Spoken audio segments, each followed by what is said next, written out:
السلام عليكم ورحمة الله وبركاته. دمان با أصحاب تقاليقة iyo umada Soomaaliyeed meel kasta joogtiin ba maalin wanaagsan oo aan magacaygu waa Maxamed Cabdicasiis waxaan ku magac dheerahay oo markii ugu horeysay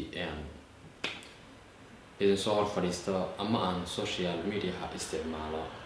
waxaan ula jeedaa isticmaalo oo markii ugu horeysay aan muuqaal noocan idin la wadaago ama aan idin ku soo hor fadhiisto su-aasha taala waxay tahay fariintan idin sidaa waa nooc ma ah waxaan jecelahay inaan idin soo gudbiyo waxaan jeclaystay inaan idin la wadaago oo idin la wadaagtiin film aad dhawaan heli doontiin oo aad idin xiiso gelin doona oo rajaynayo inaad bishan November ee imika bilownay dabayaaqadeedaba aad ka heli doontaan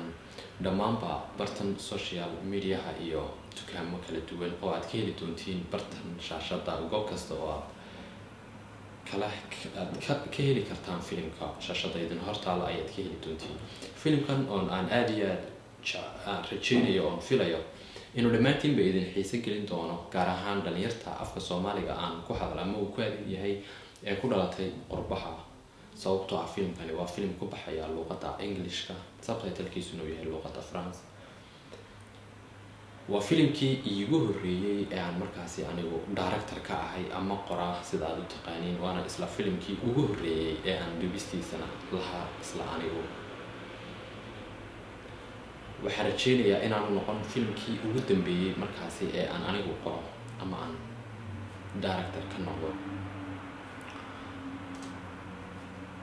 si kastoo ahaataba waa bishaaro aan jeclaystay inaan idin la wadaago oo aan idinku wargeliyo inuu dhawaan aad heli doontiin oo bartan social media ka heli doontiin iyo dukaamada kala duwan haddii aad jeclaysataan qaarkiin cajaladahooda aad rabtiin waxaan ilaawi karin asxaabtii qaaliga ahayd ee filimkan igala qayb qaadatay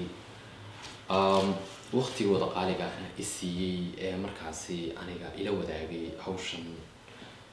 qiimaha lahayd waxaan jecelahay inaan dhamaantiinba asxaabta qaaliga idin mahad celiyo aad iyo aad baad mahadsantiin anigoon soo koobi karin magacaantiina iyo tiradiinaba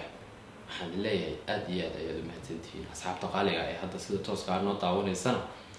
waxaan leeyahay aad iyo aad baad u mahadsantihiin kulanti wanaagsan oo wacan